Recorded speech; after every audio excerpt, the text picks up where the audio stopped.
All right, it's time for the predictions. Tynes, I'm going to start with you. Nice and tight on this one. Washington takeaways, 1.5. Go.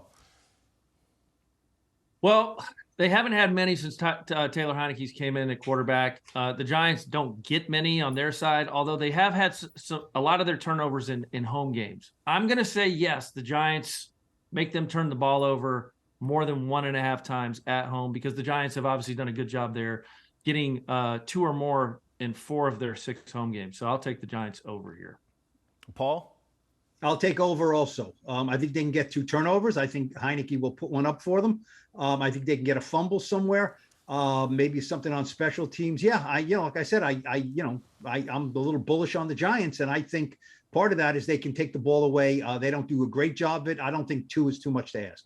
Yeah, I got the over as well. I think it's going to come down to the flow of the game, the momentum. If the Giants can keep the momentum on their side, then instead of getting a pass deflection or a drop interception, they should be able to catch at least one, and then maybe Kayvon or one of the defensive linemen get to Heineke, strip sack, whatever. They're just going to need that. They're going to need takeaways in this game. Washington sacks, 2.5. Paul, go.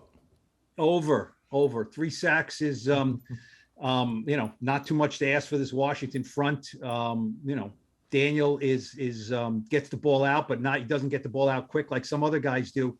I think that's an over, and I think they can live with that. As long as he doesn't fumble the ball, Daniel Jones can be sacked 3 times and the Giants can win.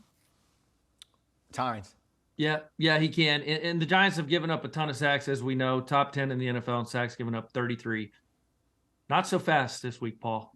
The Giants are going to block them up. I think they only get 1. So I'm going to go under and trust Kafka's play calling and, Daniel getting the ball out quickly. You want the quick game. I'm going to have to go over on this one, and it's not a bad thing like Paul says. Daniel Jones doesn't really turn the ball over that much. He's not going to throw just because he has pressure in his face. I see him eating that, taking the sack, and ending that drive with some sort of kick, whether it be field goal or punt.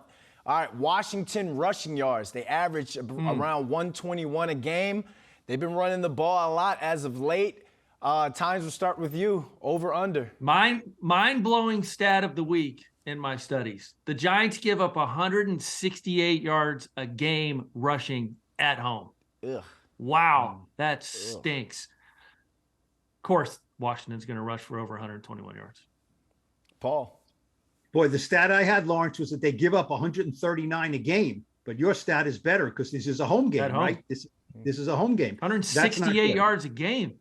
Yeah, that's pathetic. I mean, it's pathetic. I'll say over too. 121, I'll say over. And look, the Giants can win if they give up 125 rushing yards. It depends on what's the average. You know what I mean? Let's get the average under 4, and the Giants have a better chance. They, have to have them run the ball there. But that's not a lot of yards, and the Giants aren't very good at it. Yeah, I'm going to go over as well. I mean, that's just the Commanders' bread and butter. If they're going to try and control the tempo of the game, they're going to try to run the ball and keep Heineke out of third down situations because they're only completing around 37% of their third down conversions. It's just they don't want to get behind the chains, run the ball. Giants are bend but don't break defense.